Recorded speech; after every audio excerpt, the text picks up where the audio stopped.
Ever since we were in the elementary school, we have been conditioned to think that our national heroes are those who established the Philippines as a sovereign country here in Asia. So our national heroes were, as you know, started with Rizal, with Bonifacio, with Mabini, with those people who fought against Spain. After them, the government has not officially declared national heroes. We only recognize people for their patriotism, their work for the country and the sovereignty of the country and the well-being of the Filipino people. Those are called them patriots because they sacrifice themselves and give all that they can to be able to keep the Philippines secure and united as a country. I think people must acknowledge that there are Filipinos who have become heroes by their actions and by their values and by their patriotism and by offering themselves and their lives for the sake of the country. They are heroes in a way, but it is good to continue to remember our heroes, both the old and the new, the modern ones, because we need to have citizens who are worthy of being called heroes. Kabayanihan, kagitingan, ang diwang bumibigkis sa ating mga bayani noon man o sa makabagong panahon. At sa bawat kwento ng kagitingan ay may pinagmulan, isang simpleng kabataan, nahuhubugin ng karanasan, pamilya at pangarap. Alam mo, ako'y tubo at laki sa San Juan. Batang San Juan talaga ako. At mahal na mahal ko yung being taga San Juan. Kasi nag-enjoy ako nung bata pa kami. Parati akong may barkada sa elementary, saka sa high school. Ang mga kaibigan ko ay halos lahat ay galing sa bukid. Kasi yung mga kaedad ko ng mga anak ng ibang kamag-anak namin, dito sa Manila nila pinapag-aral. Ang mother ko, ginawa niya, lahat kaming mapuweryo, dalawang pinakamatanda, lahat kami sa San Juan na mag-aaral. Yung primary school, yung school doon sa harap ng simbahan, ayun ang school namin. Pagkatapos, grade 4 or grade 3, lipat na kami doon sa Ilaya, yung papuntang Lipahan. Sa Biya ako nag-school, sa Batangas Eastern Academy na may barkada ako. Puro kami lalaki, siyempre. Tapos araw-araw, nagkikita kami kung saan-saan kami pumupunta. Matutuwa ka sa laruan namin. Kunwari, Tarzan kami. Sa bahay namin kasi sa San Juan, dati nung una, may malaking bahay na Spanish type. Pagkatapos ang likod niya ay mga halaman at mga kahoy. Kung ano-ano. Ang ginagawa namin, aakyat kami sa santol, lalagyan namin ng tali, tapos dadaig kami, pababa. Palakasan ng loob. May bisikleta ako. Mag-angkas-angkas kami. Saka yung isang kaibigan ko, pupunta kami sa Siko. Mangunguha kami ng tubo. Mangunguha kami ng tubo, kakainin namin. O kaya naman, pupunta kami sa Tikalan o sa Buhay ng Sapa, mangunguha kami ng bayabas. Ginagawa namin, pagka walang examen, pag wala kaming matinding homework, kagabi, nagkikita-kita kami sa Kalimayor. Mag-iistoryahan lang at saka maghahamuan. Tapos, maghaharana kami. Haharanahin namin yung mga classmate namin. Meron kaming kaklase na magaling gitara, meron din kaming kaklase na magaling kumanta. Mga 2-3 bahay ang pupuntahan namin sa isang gabi. Parang nag-i-entertain lamang na meron kantang Dungawin Mo Hirang at Nananambitan. Ngunit sa likod ng mga awit at saya, may isang katotohanang hindi maikakaila na hindi lahat ay nabibigyan ng pantay na pagkakataon upang maabot ang kanilang mga pangarap. At dito nagsimulang mamulat ang isang ina. Sasabihin ko sa inyo kung bakit naging interesado ang mother ko sa pagkagawa ng school. Kasi nakita niya nung bata pa kami na para makapag-high school ka, papapadala ka sa Batangas City o ipapadala ka sa Manila ay halos mabibilang mula ng kamay mo ang may kapabilidad na mag-aral sa Manila o mag-aral sa Batangas City. So sabi niya, mabuti siguro magtayo tayo ng eskwelahan dito sa San Juan para yung mga taga rito na hindi na kayang pumunta sa Manila o hindi na kayang pumunta sa Batangas City para mag-aral, dito na lang sila mag-aral ng high school sa San Juan. Yung mga kamag-anak namin, yung mga kilala niya, pero isang kaibigan na taga Candelaria, binuo nila yung Batangas Eastern Academy. Pagkatapos nagkagera, so natigil lahat.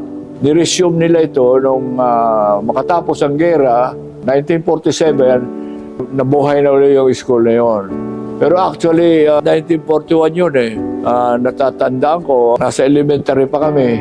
Ang ginawa ng mother ko ay yung aming bahay sa bayan, yung may malaking akasya, yun muna ang ginawa niyang school. So kalahati no, bahay namin, kalahati school. Hanggang sa lumaki na lumaki na hindi nakasya, nagpagawa na siya ng maliliit na bahay.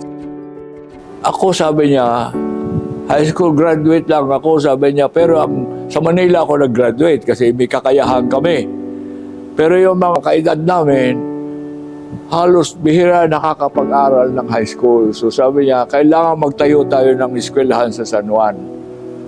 Para yung mahihirap na hindi makapag-aral sa Manila o makapag-aral sa Batangas City, dito na sa San Juan mag-aral. Yan ang kanyang pinaka-legacy. Legacy. Isang simpleng paniniwala na ang edukasyon ay hindi dapat pribilehiyo ng iilan, kundi karapatan ng lahat. My mother, widow siya. Ang father ko ay namatay, 1-year-old pa lang ako. 8 kami na mag-aaral. Ako ang pinakadulo, bunso. Siya nagpaaral sa aming lahat na 8. Ang naalaala ko sa kanya ay ang pinaka-importante sa kanya, sinabi niya sa akin, siguro sinabi rin niya ito sa mga kapatid ko, dapat, sabi niya, pag-iingatan ninyong mabuti ang ating pangalan. Yan ang bilin-bilin sa akin ng iyong tatay bago siya namatay. Naituro ko sa inyong lahat na yung ating pangalan ay pag-iingatang mabuti na huwag masira sapagkat yan lang ang pinaka-importanting pamana ko sa kanila. Isang simpleng paalala, ngunit habang buhay na responsibilidad. Sa mundong patuloy na nagbabago, ang pangalan, ang dangal ay nananatiling sukatan ng ating pagkatao. Dala ko yun hanggang sa PMA. Nung ako yung mag-kadete, sa entrance examination, yung personal information sheet, nakalagay doon, one of the question is, what do you value most in your life? Ang inalagay kong word, honor.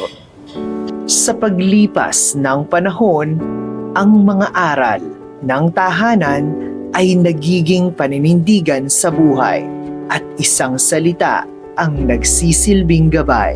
Kasi yun ang sinabi ng mother ko. So yun ang sinusunod ko buong buhay. Yan ang pinaka-iingatan naming value ng pamilya. Hindi pwedeng ibenta yan, hindi pwedeng sirain yan, hindi pwedeng ipamigay yan. Pwedeng ipamana, pero hindi pwedeng basta-basta na lang mo kani-kanino. Dahil ang pangalan, hindi lang ito minamana. Ito'y pinaninindigan. At minsan, ang paninindigang iyon ang magtutulak sa iyo sa landas na hindi mo inaasahan.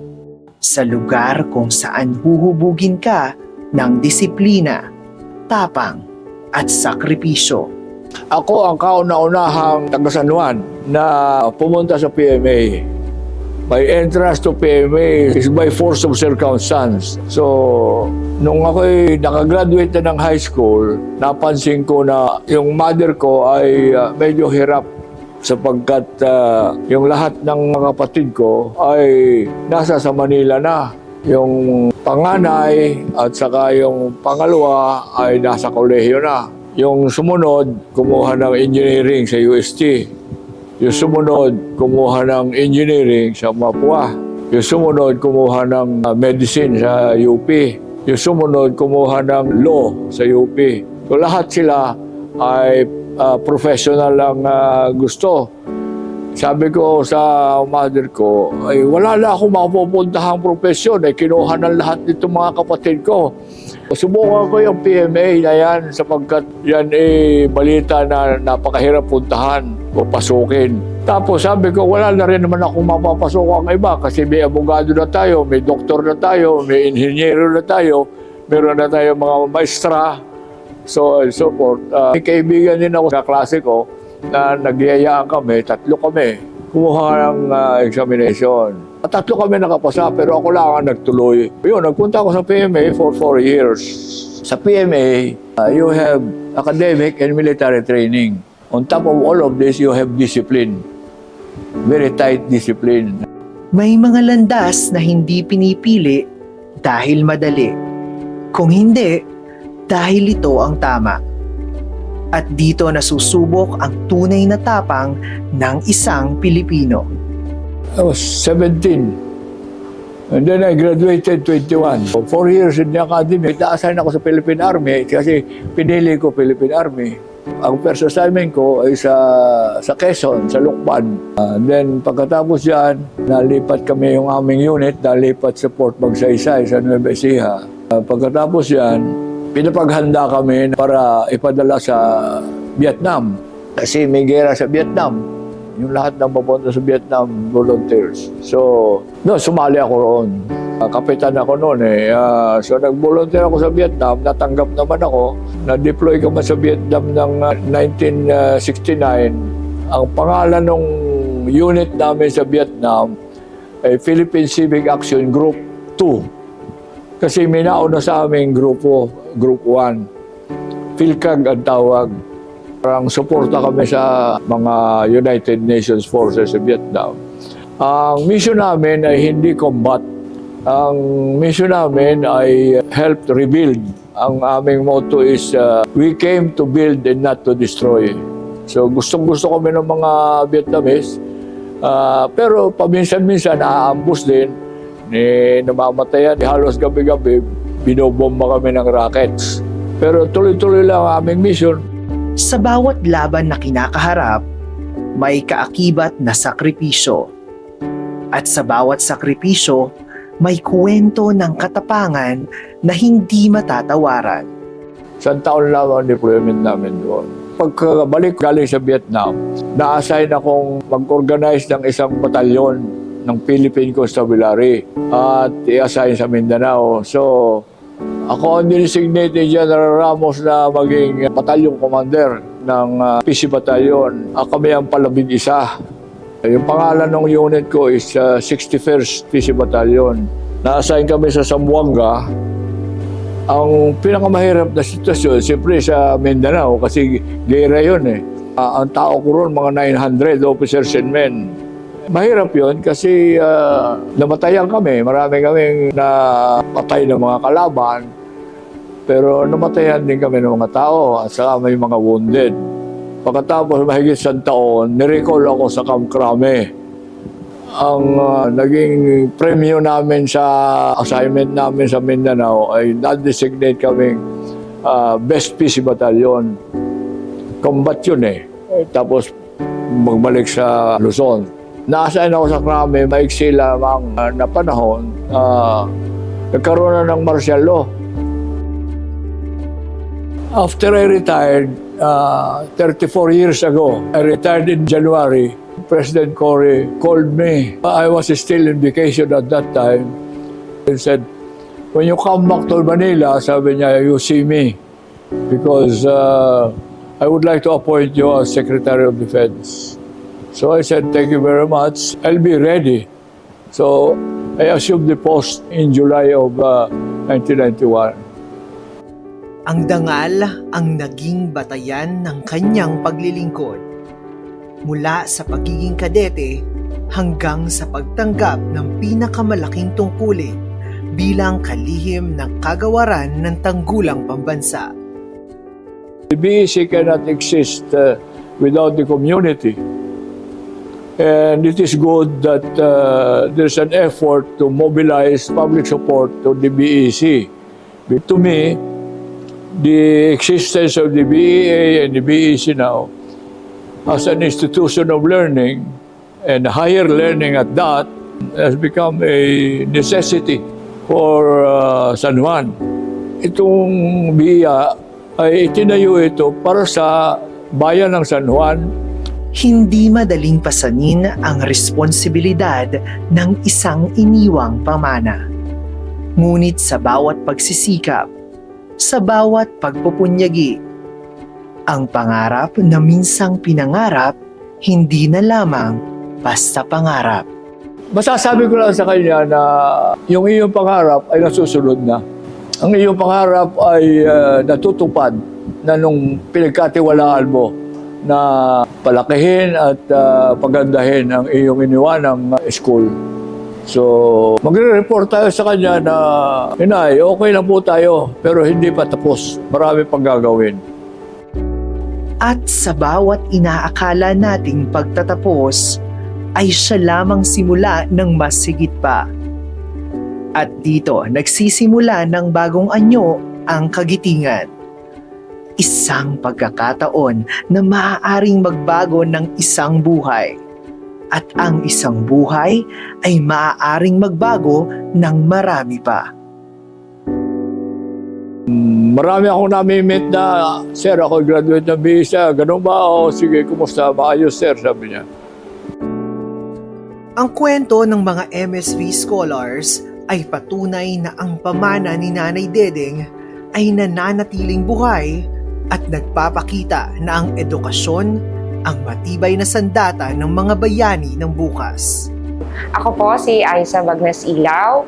Ngayon po ay 34 years old na at MSB Scholar simula 2003 hanggang 2007. Maligayang araw, ako si Ma'am Lea Miar Madlang Bayan at ako ay isa sa mga MSB Scholar mula nung taong 2013 hanggang 2017. Ako si Reynante S. Dino. Ako ay a graduate ng high school, batch 2006. And then, graduate din ako ng college dito with the course Bachelor of Science in Business Administration, major in Banking and Finance. Malaki po ang naging bahagi ng Batangas Eastern Colleges na noon ay Batangas Eastern Academy sa aking pag-aaral. Unang-una, hindi po ako makakapag-aral sa isang pribadong paaralan kung hindi po dahil sa kanilang tulong. At dahil nga po ako ay naging isa sa 2 scholars ng time na yon, natapos ko po ang aking high school. Dahil sa oportunidad na ipinagkaloob sa akin ng scholarship, nakamit ko ang hindi lamang dekalidad na edukasyon, kundi pati na rin ang inspirasyon na maibahagi ito sa mga susunod pang henerasyon ng mag-aaral. Labis ang aking pasasalamat sa ligasiya ni Ma'am Mercedes, Nanay Dedeng sa Ludevilla. Ang kanyang pangarap na makapagtayo ng paaralan ang siyang nagbukas ng pinto para sa akin. Ang BEC ang naging pundasyon ng aking kaalaman at pagpapahalaga na ngayon ay aking naibabahagi na sa pamagitan ng aking pagtuturo. Ramdam ko na ako ay produkto ng isang institusyong may puso at ang aking tagumpay sa buhay ay bunga ng sakripisyo at malasakit ng mga taong nagbigay ng pagkakataon sa akin noon. Kung hindi ako nagkakamali, kami ay patatlong batch na naging scholar ng MSBFI. So, every time na magkakaroon ng celebration ng MSB Scholars, that time, 6 pa lang kami. Talagang kami laging natatawagan. Kahit nung kami ay bagong graduate at nagkaroon na ng pamilya, lagi kaming bahagi ng celebration ng birthday ni General de Villa. At naalala ko noon, mayroon silang batch reunion. Batch ni General de Villa noon. Invited lahat kaming mga scholars ng MSB. Parang 6 kami noon. Kasali din kami sa raffle, kaya hindi ko malilimutan yon. Ang TV namin, uso nun, black and white. Nanalo pa ako nun sa raffle, parang Samsung na TV, tapos colored na. Kaya tatay ko tuwang-tuwa nun. Kasi wow, napapalitan yung TV namin. Sa mga sponsors at sa mga MSB Scholarship Board, Kabilang na din si General De Villa, nais kong iparating ang taos-puso kong pasasalamat. Ang suporta ninyo ay hindi lamang nagbukas ng pinto para sa aking edukasyon, kundi ito rin ang nagbigay ng direksyon sa aking profesyon bilang guro. At alam ko na ito ang pinakamasayang paraan ng pagbabalik ko. Sir, malayo po ang nabot ng tulong niyo sa akin. Hindi lang buhay ko ang nagbago, pati buhay po ng pamilya ko. Dahil ako po ang panganay, sabi nga po, siguro ako yung naging instrumento para makatapos at makatulong sa pamilya. Yun po ay, lahat ay sa tulong po ninyo.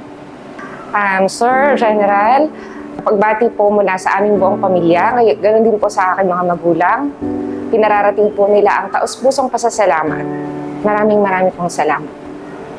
Nais kong ipaabot kay General Renato S. De Villa dahil sa kanyang inisyatiba at malasakit. Naging mas magaan ang aking paglalakbay bilang estudyante noon. Ang naibigay ng MSB Scholarship ay nagbunga ng isang buhay na may direksyon at patuloy na nagbibigay inspirasyon sa akin hanggang ngayon. Ang pagkakataon o oportunidad na minsang ipinagkaloob sa akin ay siya ang nagbukas ng pinto sa aking pangarap na maging guro. Hindi lamang ito pangarap ko, kundi pangarap din ng aking pamilya. Ngayon, dala ko ang aral at pagpapahalaga ng legasiyang ito na akin ang naibabahagi sa aking mga mag-aaral. Sa tuwing ako ay magkakukwento, parte ng storya ko ako po ay scholar ni General De Villa.